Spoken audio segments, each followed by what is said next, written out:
ಕಾಲೇಜಲ್ಲಿ ಓದ್ತೇನೆ, Chikmagalur I T I ಕಾಲೇಜಲ್ಲಿ. And ಹಾಗೆ ನಾನು ಈಗ ಗಾಡಿ ಮಾಡಬೇಕು ಅಂತೇಳಿ ಐ ಟಿ ಐಗೆ ಹೋಗೋಕ್ಕಿಂತ ಮುಂಚೆಯಿಂದನೂ ನನಗೊಂದು ಡ್ರೀಮ್ ಇತ್ತು. ಅದನ್ನು ಐ ಟಿ ಐಗೆ ಹೋದ್ಮೇಲೆ ಕಂಪ್ಲೀಟ್ ಮಾಡ್ಕೊಂಡೆ.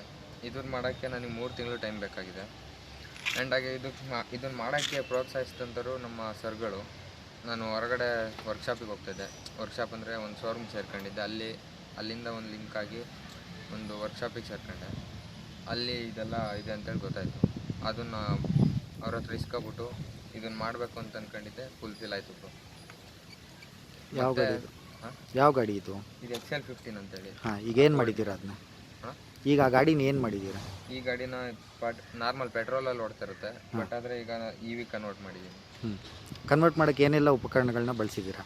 Battery, motor, controller. ಹಾಂ, ಸುಮಾರು ಎಷ್ಟು ಖರ್ಚಾಗಿದೆ? ಸುಮಾರು ಒಂದು 45,000 ಆಗಿದೆ. 45,000. ಏನು ಇದ್ರ ವಿಶೇಷತೆ ಏನು? ಇದ್ರ ವಿಶೇಷತೆ ನಾರ್ಮಲಾಗೆ ಪೊಲ್ಯೂಷನ್ ಕಂಟ್ರೋಲ್ ಆಗಲಿ ಅಂತೇಳಿ ಮಾಡಿದ್ದು. ಆ್ಯಂಡ್ ಹಾಗೆ ನನಗೊಂದು ಡ್ರೀಮ್ ಇತ್ತು ಮಾಡಬೇಕು ಅಂತೇಳಿ ಮಾಡಿದೆ.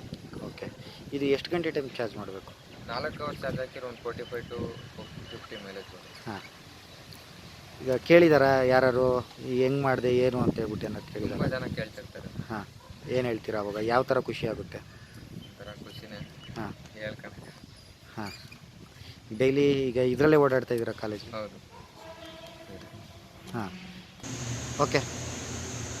ನಮಸ್ಕಾರ ಎಲ್ಲರಿಗೂ. ನನ್ನ ಹೆಸರು ನಾಗೇಶ್ ಅಂತ. ನಾವು ಮೂಲತಃ ಚಿಕ್ಕಮಂಗ್ಳೂರು ಕುರುವಂಜಿ ಗ್ರಾಮದವರು.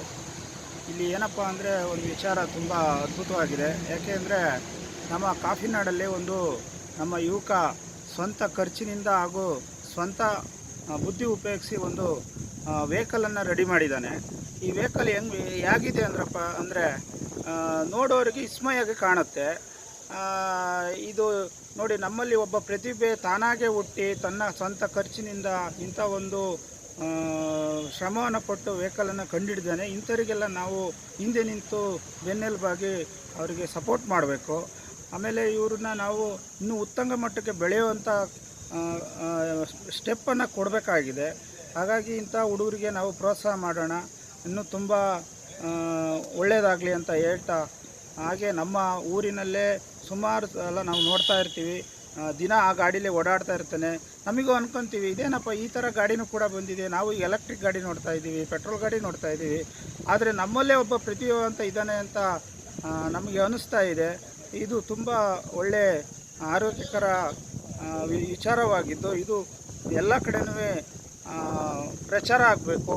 ಈ ಥರ ಇನ್ನೂ ಆವಿಷ್ಕಾರವಾದ ವೆಹಿಕಲ್ಗಳು ಬರ್ತಾ ಇರಬೇಕು. ಯಾಕೆ ಅಂದರೆ ಈಗ ಪೊಲ್ಯೂಷನ್ ಇರ್ಬೋದು, ಮತ್ತೊಂದು ಇರ್ಬೋದು, ಈಗೆಲ್ಲ ನೋಡ್ತಾ ಇದ್ದರೆ ತುಂಬ ಹಾನಿಕರ ಆಗ್ತಾಯಿದೆ. ಹಾಗೆ ಈ ಥರದ್ದೊಂದು ವೆಹಿಕಲ್ ಬಂದರೆ ತುಂಬ ಆರೋಗ್ಯಕ್ಕೂ ಕೂಡ ಒಳ್ಳೆಯದು, ಹಾಗೂ ಈ ನಮ್ಮ ರಾಷ್ಟ್ರೀಯ ಪರಿಸರಕ್ಕೂ ಕೂಡ ಒಳ್ಳೆಯದು ಅಂತ ಹೇಳ್ತಾ ಆ ಹುಡುಗನಿಗೆ ಇನ್ನೂ ಹೆಚ್ಚು ಪ್ರೋತ್ಸಾಹ ನೀಡುವಾಗಿ ಎಲ್ಲರಿಗೂ ಕೇಳ್ಕೊಳ್ತೀನಿ. ಹೇಗಂತ ಇವತ್ತು ಕಾಪಿನಾಡಲ್ಲಿ ವಿಶೇಷವಾದ ಸುದ್ದಿಯಾಗಿದ್ದಾನೆ.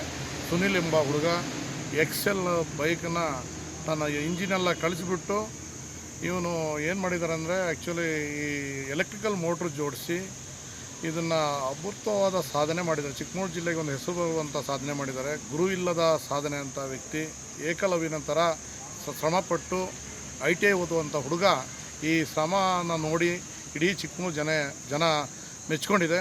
ಇವನು ಮುಂದಿನ ಜೀವನ ಉಜ್ವಲವಾಗಲಿ, ಈ ಚಿಕ್ಕಮಗಳೂರು ಜಿಲ್ಲೆಗೆ ಇನ್ನೂ ಉನ್ನತ ಹೆಸರು ತರುವಂತನಾಗಲಿ ಅಂತ ನಾನು ಕೇಳ್ಕೊಳ್ತೀನಿ. ಸರ್, 4 ಗಂಟೆ ಚಾರ್ಜ್ ಮಾಡಿ 45 ಕಿಲೋಮೀಟ್ರ್ ಮೈಲೇಜ್ ಕೊಡುತ್ತೆ, ಏನಂತೀರಾ ಇದ್ರ ಬಗ್ಗೆ? ಇದು ವಿಶೇಷವಾಗಿ ಇದರ ಬಗ್ಗೆ ಆ್ಯಕ್ಚುಲಿ ನೋಡಿ, ಅವರಿಗೆ ಇನ್ನೂ ನಾವು ಈ ಥರ ಹುಡುಗರನ್ನ ನಾವು ಮುಂದೆ ಅವ್ರನ್ನ ತಂದುಬಿಟ್ಟು ಇನ್ನೂ ಹೆಚ್ಚಿನ ಈ ಮೋಟ್ರನ್ನ, ಈ ಉತ್ಪಾದನೆಗಳನ್ನ ಇವ್ರನ್ನ ಗುರುತಿಸ್ಬಿಟ್ಟು ಜಿಲ್ಲಾಡಳಿತ ಇವರಿಗೆ ಅವಕಾಶವನ್ನು ಮಾಡಿಕೊಡ್ಬೇಕಾಗಿ ಇವ್ರನ್ನ ಗೌರವಿಸಬೇಕು ಈ ಜಿಲ್ಲಾಡಳಿತ ಅಂತ ನಾನು ಕೇಳ್ಕೊಳ್ತೀನಿ.